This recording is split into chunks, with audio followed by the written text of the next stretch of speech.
Hello, അസ്സലാമു അലൈക്കും. ഇന്ന് നമ്മളൊരു കട്ടിപ്പത്തിരിയും ഒരു മുട്ട കറിയാണ് കേട്ടോ ഉണ്ടാക്കുന്നത്. അത് വളരെ ഈസി ആയിട്ടാണ് ഉണ്ടാക്കാൻ പറ്റും. അതിന് വേണ്ടിയിട്ട് ഞാൻ പൊടി വാട്ടുകയാണ്.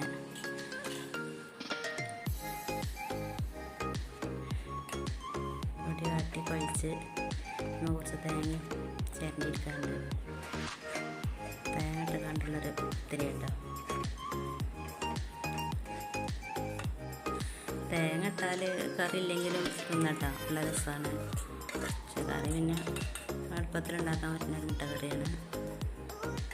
ഒരു പാത്രത്തിലേക്ക് ഇട്ടിട്ട് നല്ലോണം കുഴച്ചെടുക്കുക.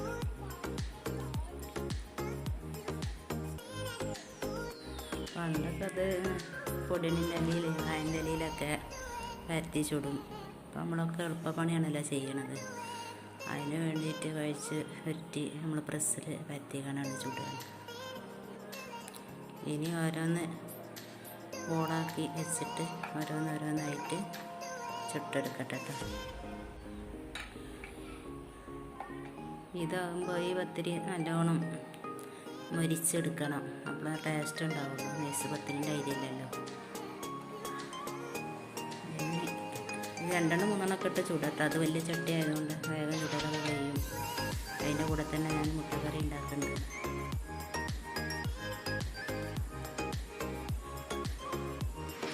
നമ്മളത് തിരിച്ച് മറിച്ചൊക്കെ ഇടാൻ കേട്ടോ. ഇടയ്ക്കിടയ്ക്ക് മറിച്ചിട്ട് കൊടുക്കണം. ഇതൊക്കെ എല്ലാവർക്കും അറിയണ തന്നെയാണ്. എന്നാലും കുറച്ചാളൊക്കെ അറിയാത്തവരും ഉണ്ടാവും. അങ്ങനെയൊക്കെ ഉണ്ടാക്കി വെക്കൊണ്ട് മുട്ടക്കറിക്ക് വേണ്ടിയിട്ട് ചീനച്ചട്ടി വെച്ചിട്ടുണ്ട്. അതിലേക്ക് കുറച്ച് വെളിച്ചെണ്ണ ഒഴിച്ചതാണ്. കുറച്ച് ചെറിയ ഉള്ളി കറിവേപ്പിൻ്റെ ഇട്ട് കൊടുക്കണം. അത് നന്നായി ചൂടായി വരുമ്പോൾ കുറച്ച് ചിക്കൻ മസാലൻ്റെ പൊടി, കുറച്ച് മല്ലിപ്പൊടി, കുറച്ച് മുളക് പൊടി, മഞ്ഞൾപ്പൊടി ഇതെല്ലാം കൂടി നല്ലോണം മൊരിച്ചെടുക്കുക.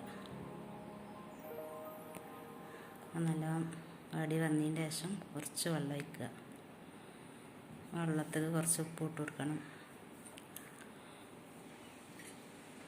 വെള്ളം നല്ലോണം തിളച്ച് വന്നതിന് ശേഷം ഒരു മുട്ട പൊട്ടിച്ചൊഴിക്കുക. ആ മുട്ട നന്നായിട്ട് ഇതിൽ മിക്സ് ചെയ്യണം. ഇത്രേ ഉള്ളൂ. സിമ്പിളായിട്ടുള്ളൊരു കറിയാണ്, നല്ല ടേസ്റ്റാണത്. ഈ വീഡിയോസ് കാണുന്നവരൊക്കെ ഒന്ന് സബ്സ്ക്രൈബ് ചെയ്യണം കേട്ടോ. ഷെയർ ചെയ്യണം, ലൈക്ക് ചെയ്യണം.